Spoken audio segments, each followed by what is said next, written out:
বাসায় বসে বসে অনেকটা বোরিং লাগতেছিল, যার কারণে ভাবলাম যে বাইরে থেকে কোথাও ঘুরে আসি। তো রেডি হয়ে গেলাম, ছটপট রেডি হয়ে একটু আয়নার সামনে এসে ঢং করতেছিলাম। তো ঢং করতে করতে রেডি হয়ে গেলাম, রেডি হয়ে বেরিয়ে পড়লাম বাইরে যাওয়ার জন্য। তো ভাবলাম আজকে একটু রাজশাহী বিশ্ববিদ্যালয়ের দিকে ঘুরে আসি। অনেকদিন ধরে রাজশাহী বিশ্ববিদ্যালয়ে যাওয়া হয় না, তো বাসা থেকে বেরিয়ে পড়লাম। বাসা থেকে বেরিয়ে আশেপাশের, যেহেতু রাজশাহী বিশ্ববিদ্যালয় থেকে আমাদের বাসা থেকে রাজশাহী বিশ্ববিদ্যালয় অনেকটাই কাছে, সো হেঁটে হেঁটে আজকে রাজশাহী বিশ্ববিদ্যালয় পুরোটা ঘুরবো। পুরোটাও যদিও ঘোরা পসিবল না, কারণ রাজশাহীতে যারা থাকে তারা জানে যে রাজশাহী বিশ্ববিদ্যালয় এলাকাটা আসলে কত বড়। তো দেখি যতটুকু পারা যায় ঘুরবো, ঘুরে আপনাকে দেখানোর চেষ্টা করব। তো বাসা থেকে বেরিয়ে পড়লাম, বাসা থেকে বেরিয়ে এলাকাটা দেখতে দেখতে চলে যাচ্ছি রাজশাহী বিশ্ববিদ্যালয়ের দিকে।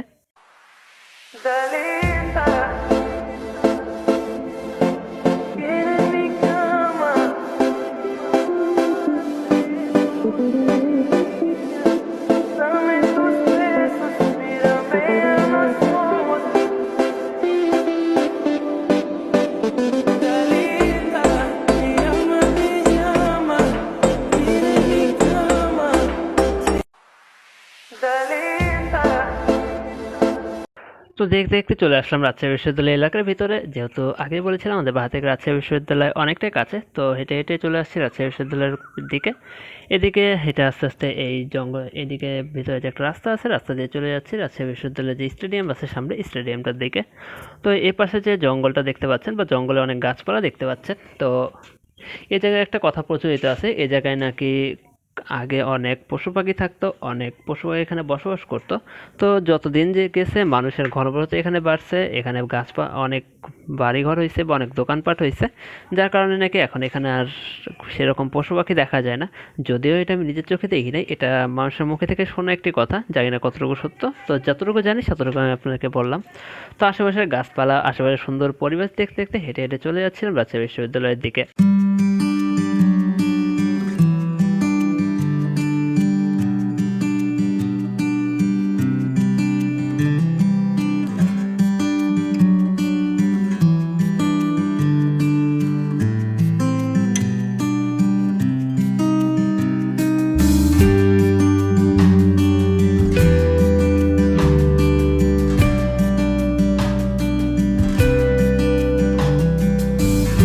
তো আশেপাশে এলাকা দেখতে দেখতে চলে আসলাম রাজশাহী বিশ্ববিদ্যালয়ের যে স্টেডিয়ামটা রয়েছে, কামরুজ্জামান স্টেডিয়াম, সেই স্টেডিয়ামের সামনে।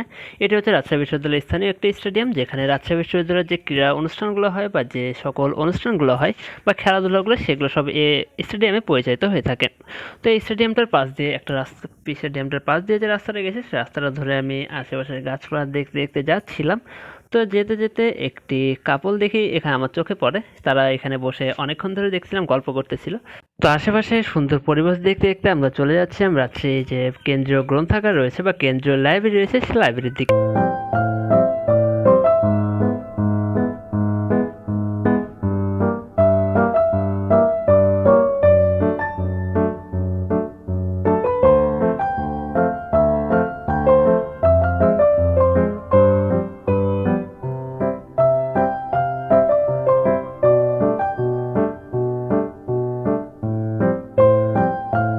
তো আশেপাশের পরিবেশ দেখতে দেখতে অবশেষে আমরা সেই লাইব্রেরির সামনে চলে আসলাম। সামনে রয়েছে সেই লাইব্রেরিটা, যেখানে রাজশাহী বিশ্ববিদ্যালয়ের ছাত্ররা রয়েছে। তারা মনোরম পরিবেশে বসে পড়াশোনা করার সুযোগ পায়, বা তারা পড়াশোনা করে সে মনোরম একটা পরিবেশে বসে। সেখানে কোনো প্রকার চিল্লাচিল্লি বা কোনো রকম হই হট্টগোল এখানে দেখা যায় না। এখানে একদম নিরিবিলি একটা পরিবেশে সবাই পড়াশোনা করে। পড়াশোনার পাশাপাশি এখানে বাইরে একটি টি স্টল রয়েছে বা অনেকগুলো দোকান রয়েছে, যেটা আসলে এখানে রাজশাহী বিশ্ববিদ্যালয়ের ছাত্রছাত্রী বা আউট যে এলাকার লোকজন এসে এখানে কিন্তু অনেকে আড্ডা দেয় বা অনেকে তাদের ফ্রেন্ড বা ফ্রেন্ড সার্কেল নিয়ে এখানে সময় অতিবাহিত করে। তো এগুলো দেখতে দেখতে দিয়ে আমি রাজশাহী ইউনিভার্সিটির সামনে দিয়ে সে লাইব্রেরি পার করে আমাদের যে রাজশাহী বিশ্ববিদ্যালয়ের সবচেয়ে জনপ্রিয় একটি স্থান প্যারিস রোড, সেই প্যারিস রোডের সামনে আমি চলে আসছি। এই গোল চত্বরটা, এখানে বসে তারা তাদের ফ্রেন্ড সার্কেল বা অনেককে নিয়ে আড্ডা দেয়। তো আমি এই গল্প দেখতে, এগুলো দেখতে দেখতে আশেপাশের পরিবেশ দেখতে দেখতে চলে আসলাম রাজশাহী সে বিখ্যাত প্যারিস রোডের সামনে। এই প্যারিস রোড কিন্তু অনেকেরই পরিচিত, যদিও প্যারিস রোডের সৌন্দর্যটা আগের থেকে অনেকটা কমে গেছে, বাট রাজশাহী প্যারিস রোড কিন্তু এক সময় অনেকটা জনপ্রিয় ছিল। এখন যত দিন গেছে সে গাছপালাগুলো মরে গেছে বা ঝড়ের কারণে গাছপালাগুলো ভেঙে যাওয়ার কারণে এ রাজশাহী প্যারিস রোডের সৌন্দর্যটা কিন্তু অনেকটাই কমে গেছে বললেই চলে।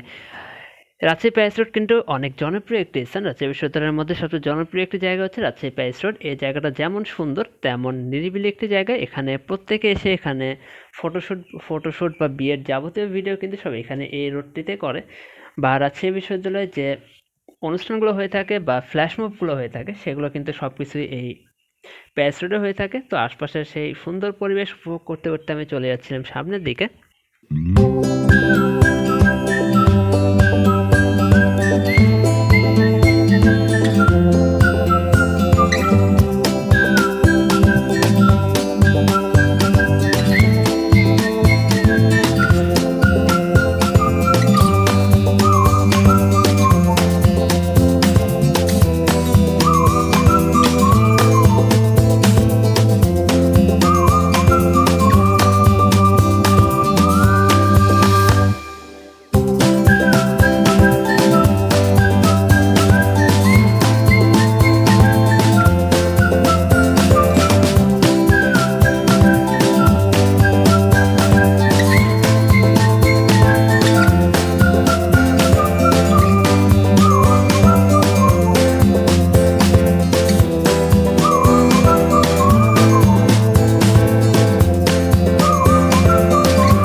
এই প্যারিস রোড অনেকটা মনোরম হয় এবং প্রাকৃতিক সৌন্দর্যে ভরপুর হয়। অনেকে কিন্তু তাদের ফ্যামিলি নিয়ে এখানে ঘুরতে আসে। যেহেতু এখন ঈদের পরে রাজশাহী ইউনিভার্সিটি এখন বন্ধ, তেমন কোনো একটা ভিড় নেই। তো এগুলো দেখতে দেখতে আমরা চলে আসলাম আরেকটি রাজশাহীর জনপ্রিয় আরেকটি জায়গা, ইবলিশ চত্বর। রাজশাহী বিশ্ববিদ্যালয়ে যারা পড়াশোনা করে তারা ইবলিশ চত্বর সম্পর্কে জানে, বা রাজশাহীর আশেপাশে যারা রয়েছে তারা ইবলিশ চত্বর সম্পর্কে জানে। এই ইবলিশ চত্বরকে আরেক নামে চেনা হয়, যেটা হচ্ছে কাপলদের জায়গা। এখানে নাকি প্রত্যেকে সব কাপল দেখা যায়। তো সামনে দেখতে পাচ্ছেন এক কাপল, কিন্তু তারা অনেকক্ষণ ধরে দেখতেছি এখানে দাঁড়িয়ে আছে। তারা হয়তো বা কোনো গল্প করতেছে বা কিছু একটা আলোচনা করতেছে। তো আজকের ভিডিও এ পর্যন্তই। যারা রাজশাহী বিশ্ববিদ্যালয়ে পড়াশোনা করেন বা রাজশাহী বিশ্ববিদ্যালয় সম্পর্কে জানেন তারা সবাই জানেন রাজশাহী বিশ্ববিদ্যালয় অনেক বড় একটি এরিয়া। সো এক ভিডিওতে এত বড় এরিয়া দেখানো পসিবল না। তো যতটুকু দেখিয়েছি আশা করি আপনাদের প্রত্যেকের কাছে ভিডিওটা ভালো লেগেছে। যদি ভিডিওটা ভালো লেগে থাকে তো লাইক করবেন। Thank you.